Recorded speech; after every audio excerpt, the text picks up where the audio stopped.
নমস্কার, আমি সুমন। আমি মানালিতে থাকি, আপনারা জানেন।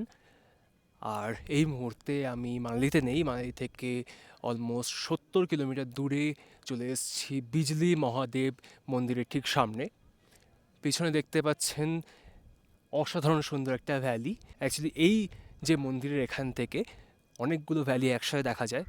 এই মন্দিরের বাঁ দিকে আছে পার্বতী ভ্যালি, পার্বতী রিভার। ডান দিকে আছে কুলু, ভুন্তার এবং বিয়াস নদী। এবং এই যে সামনে দেখতে পাচ্ছেন ভুন্তারে কিন্তু সঙ্গম হচ্ছে, মানে বিয়াস নদী আর পার্বতী নদী একসাথে মিলে তারপরে প্রবাহিত হচ্ছে। আর জায়গাটা কিন্তু অসাধারণ।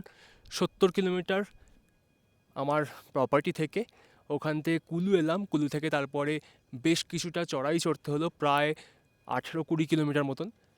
তারপর গাড়ি পার্কিংয়ে রেখে ওখান থেকে মোটামুটি ১.৫ কিলোমিটার ট্রেকিং আছে। ট্রেকিং করে পৌঁছে গেছি এখন এই সুন্দর জায়গাটায়। অসাধারণ সুন্দর লাগছে, এসে বেশ ভালোই লাগছে। অনেকক্ষণ টাইম স্পেন্ড করে নিলাম আমি এখানে। সকালে ব্রেকফাস্ট করিনি, এখনও লাঞ্চ হয়নি।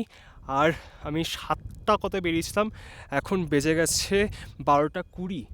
এতক্ষণ হয়ে গেছে আমি কিছু খাইনি। এখানে এসে এত ভালো লেগেছে যে এখানেই বসে আছি, এখানেই টাইম স্পেন্ড করছি।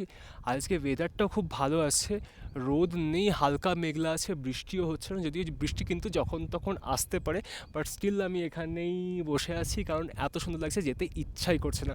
রেনকোট আছে তো বাই চান্স বৃষ্টি হলে রেনকোট পরে নেবো, বাট এখন এই মুহূর্তে যাবো না। এরপরে এখানে একটু নিচে গিয়ে ওখানে ভ্যালি মতো জায়গা আছে, ওখানে গিয়ে লাঞ্চ করবো, সেটা খাবো, তারপরে আস্তে আস্তে বেরোবো।